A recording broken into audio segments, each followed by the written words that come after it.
നമസ്കാരം. പഞ്ചശക്തി tarot spiritual വേൾഡിലേക്ക് എല്ലാവർക്കും സ്വാഗതം. നമ്മൾ ഇന്ന് നോക്കാൻ പോകുന്നത് നിങ്ങളുടെ റിലേഷന് യൂണിവേഴ്സിൻ്റെ ഭാഗത്തു നിന്നുള്ള സപ്പോർട്ട് എത്രത്തോളം ഉണ്ട്, യൂണിവേഴ്സ് നിങ്ങളുടെ ആ ഒരു റിലേഷന് ബ്ലെസ് ചെയ്യുന്നുണ്ടോ, സപ്പോർട്ട് ചെയ്യുന്നുണ്ടോ തുടങ്ങിയ കാര്യങ്ങളാണ്. ഇതൊരു ജനറൽ റീഡിംഗ് ആണ്. എപ്പോൾ മുതൽ കാണുന്നു അപ്പോൾ മുതൽ റെസിനേറ്റ് ആവുന്നതാണ്.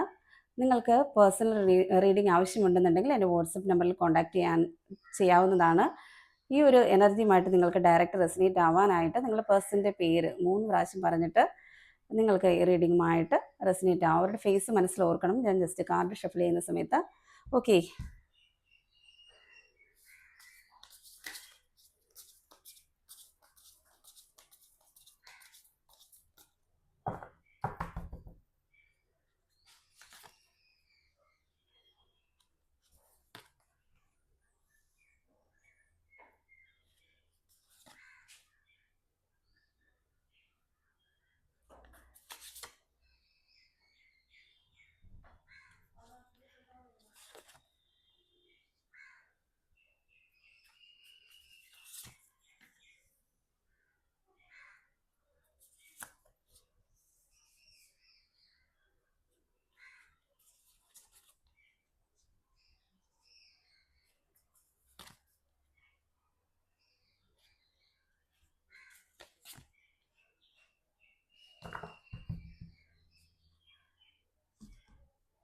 ഓക്കെ, ഇതൊക്കെയാണ് നിങ്ങൾക്ക് വന്നിരിക്കുന്ന എനർജീസ്. അപ്പം നിങ്ങളുടെ ഏത് തരത്തിലുള്ള റിലേഷനാണ്, നിങ്ങളുടെ ഈ ബന്ധത്തിൽ യൂണിവേഴ്സിൻ്റെ എന്തെങ്കിലും സപ്പോർട്ട് ഉണ്ടോ, നിങ്ങൾ ഈ റിലേഷൻ തുടർന്ന് കൊണ്ടുപോകുമ്പോൾ നിങ്ങൾക്ക് ഇതിലൊരു ഈശ്വരാനുഗ്രഹമുണ്ടോ എന്നൊക്കെയാണ് നമ്മൾ നോക്കുന്നത്. നമ്മൾ ജസ്റ്റിസ് കാർഡ് വന്നിരിക്കുന്നുണ്ട്. നിങ്ങൾ നിങ്ങളുടെ വ്യക്തിയും തമ്മിൽ ചെറിയ രീതിയിലുള്ള തെറ്റിദ്ധാരണയോ വഴക്കുകളോ ഒക്കെ നടന്നതായിട്ട് നമ്മൾക്ക് ഈ ഒരു എനർജിയിൽ നിന്ന് കാണുന്നുണ്ട്. എൻ്റെ ഭാഗത്താണ് ശരി, ഞാനാണ് ഇതിൽ ഇനിഷ്യേറ്റീവ് എടുക്കുന്നത്, നിന്റെ ഭാഗം ഫുള്ളും തെറ്റാണ്, എങ്ങനെയുള്ള വാദപ്രതിവാദങ്ങൾ നിങ്ങൾക്കുള്ളിൽ നടന്നതായിട്ട് നമ്മൾക്കിവിടെ കാണുന്നുണ്ട്. അതുമാത്രമല്ല, ഈ ഒരു പ്രശ്നം ഉടലെടുക്കാനുണ്ടായ ആ ഒരു സാഹചര്യം, നിങ്ങൾ ഈ വഴക്കിലേക്ക് പോയ ആ സാഹചര്യത്തെക്കുറിച്ച് നിങ്ങൾ 2 പേരും ചിന്തിക്കുന്നുണ്ട്. ഈ ബന്ധത്തിൽ എനിക്ക് മാത്രമാണ് സ്നേഹമുള്ളത്, അതായത് ഓപ്പോസിറ്റ് നിൽക്കുന്ന പാർട്ട്ണർക്ക് സ്നേഹമില്ല എന്നുള്ളത് നിങ്ങൾ 2 പേരും മനസ്സിലാക്കുന്നു എന്നതാണ്. അപ്പോൾ ഈ ഒരു പ്രണയത്തിൻ്റെ ന്യായം എൻ്റെ ഭാഗത്ത് മാത്രമാണ് എന്നാണ് പറയുന്നത്. അത് ഞാൻ മാത്രമാണ് ഈ ഒരു റിലേഷനിൽ എഫേർട്ട് ഇടുന്നത്, മറ്റാൾ എഫേർട്ടൊന്നും ഇടാറില്ല. ഈ റിലേഷൻ എങ്ങനെയോ പോകുകയാണ് എന്നൊക്കെയാണ് നിങ്ങൾ 2 പേരും ചിന്തിക്കുന്നത്. ഈക്വൽ ഗിവ് ആൻഡ് ടേക്ക് ആണ്. 2 പേർക്കും ഒരേപോലുള്ള ചിന്തകളാണ് കാണുന്നത്.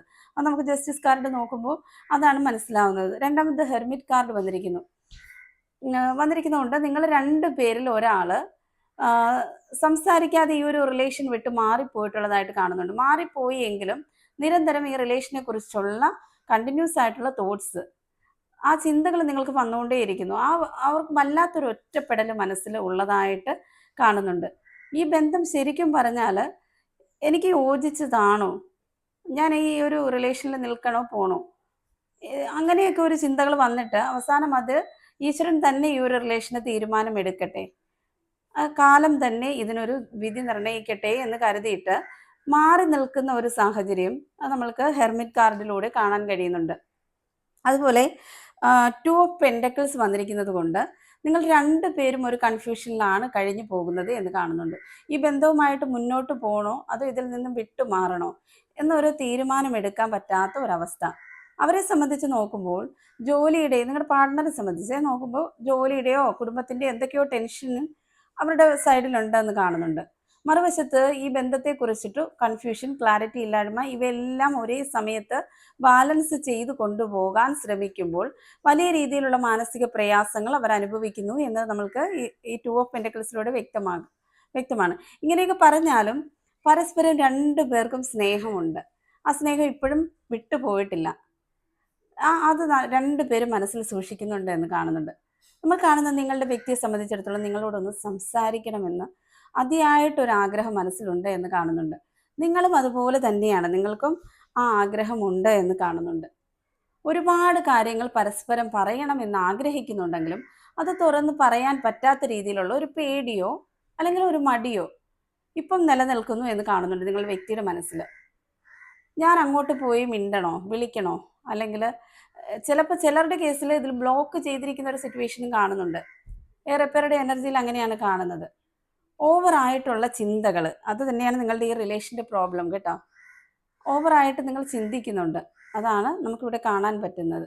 നമുക്ക് ഈ റിലേഷൻ്റെ ഫ്യൂച്ചർ നോക്കുകയാണെന്നുണ്ടെങ്കിൽ ദ വേൾഡ് കാർഡ് വന്നിരിക്കുന്നത് കൊണ്ട് നമുക്ക് മനസ്സിലാക്കാൻ കഴിയുന്നത് ഇത് ഈ ഒരു റിലേഷൻ ഒരു റീയൂണിയൻ ഉണ്ട് എന്ന് തന്നെയാണ് നമുക്ക് കാണാൻ കഴിയുന്നത്. നിലവിലുള്ള ആ മാനസിക ബുദ്ധിമുട്ടുകളും വലിയ ആശയക്കുഴപ്പവും ഒക്കെ മാറിയിട്ട് ഭാവിയിൽ വളരെ നല്ല രീതിയിലുള്ളൊരു മാറ്റം, ഈ ബന്ധം നല്ല രീതിയിൽ പോകുന്നത്, രണ്ടുപേരും ഒരുപോലെ പോകുന്ന രീതിയിലുള്ള ഒരു അവസ്ഥ വന്നു ചേരുമ്പോൾ നമുക്കിവിടെ കാണാൻ കഴിയുന്നുണ്ട്. ഇതുവരെ ഉണ്ടായിരുന്ന എല്ലാ ആ ഒരു അകൽച്ചയും അതിന് കാരണമായിട്ടുള്ള ചില തെറ്റിദ്ധാരണകൾ ഉണ്ടായിരുന്നില്ലേ, അതുമൊക്കെ പൂർണ്ണമായിട്ടും ക്ലിയർ ആകും, ഒരു ക്ലാരിറ്റി വരും. രണ്ടുപേരുടെ ജീവിതത്തിൽ ഒരു പുതിയ സന്തോഷം കടന്നു വരുമെന്ന് തന്നെയാണ് ദ വേൾഡ് കാർഡ് പറയുന്നത്. അപ്പോൾ നിങ്ങളുടെ ബന്ധത്തിൽ ഒരു പ്രശ്നം എന്ന് പറഞ്ഞു കഴിഞ്ഞാൽ പ്രധാനം ഒരു തുറന്നുള്ള ഒരു സംസാരമില്ല, ഓപ്പൺ കമ്മ്യൂണിക്കേഷൻ ഇല്ല. അതാണ് നിങ്ങളുടെ ബന്ധത്തിലുള്ള പ്രോബ്ലം. നിങ്ങൾ തമ്മിൽ ഒരു പ്രശ്നം ഉണ്ടായാൽ ഒരാൾ ആദ്യം അപ്പം തന്നെ ബ്ലോക്ക് ചെയ്ത് പോകും. ചിലപ്പോൾ നിങ്ങളുടെ സൈഡിൽ നിന്നായിരിക്കും ആദ്യം ബ്ലോക്ക് ചെയ്ത് പോകുന്നതെന്ന് തോന്നും. മറ്റേ ആൾ കോണ്ടാക്ട് ചെയ്യാൻ മാർഗമില്ലാതെ വിഷമിക്കും. നിങ്ങളുടെ ഭാഗത്ത് നിന്ന് ഒരു എടുത്തുചാട്ടമാണെങ്കിൽ നിങ്ങളുടെ പാർട്ട്ണറുടെ ഭാഗത്തുനിന്ന് ഒരു വലിയ രീതിയിലുള്ള ഈഗോ, ഇതാണ് നമ്മൾ കാണുന്നത്. നിങ്ങളുടെ ഭാഗത്തുനിന്ന് നോക്കുമ്പോൾ നിങ്ങളുടെ മനസ്സിലൊന്നും ഉള്ള ഒരാളായിട്ട് കാണുന്നില്ല. പെട്ടെന്നുള്ള ദേഷ്യത്തിൽ എന്തെങ്കിലുമൊക്കെ പറയും, അല്ലെങ്കിൽ അതുപോലെ തന്നെ പെരുമാറും. പക്ഷെ നിങ്ങളുടെ പാർട്ട്ണർ ആ നിമിഷം തന്നെ ആ അകൽച്ചയിലേക്ക് പോകും. അതന്നെ, നിങ്ങൾക്ക് ചിലപ്പോൾ എന്തെങ്കിലും ദേഷ്യം കൊണ്ട് പറഞ്ഞു പോകുന്നതായിരിക്കും, പക്ഷെ അയാളെ സംബന്ധിച്ചിടത്തോളം അയാൾ സൈലൻ്റ് ആയിട്ടിരിക്കും. സൈലൻ്റ് ആയിട്ട് ഇരുന്നിട്ട് അവിടെ നിന്ന് നേരെ ഒരു അകൽച്ചയിലേക്ക് പോകും.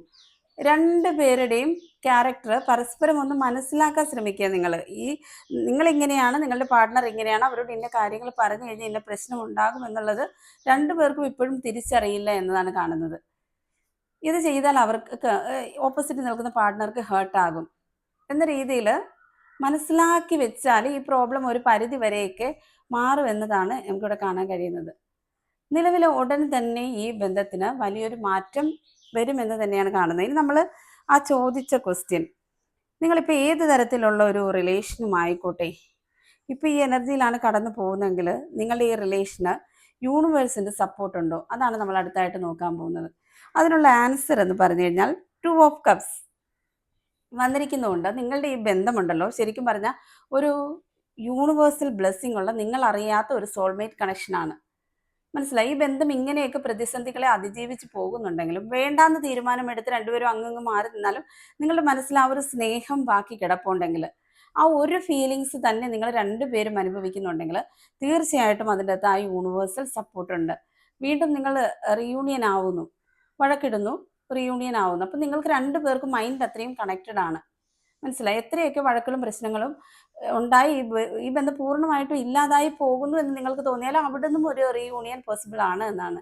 ഈശ്വരൻ്റെ പ്രത്യേകം അനുഗ്രഹമുള്ള ഒരാൾക്കാരാണ് നിങ്ങൾ. പ്രപഞ്ചം നിങ്ങൾ രണ്ടുപേരെയും ഒന്നിപ്പിക്കാനായിട്ട് പിന്നിൽ പ്രവർത്തിക്കുന്നു. അതിനാൽ ഈ റിലേഷൻ്റെ കാര്യത്തിൽ നിങ്ങൾക്ക് ഒട്ടും കൺഫ്യൂഷൻ വേണ്ട. ഇത് ഒരു ഫിനിഷിങ്ങിൽ എത്തുക തന്നെ ചെയ്യും.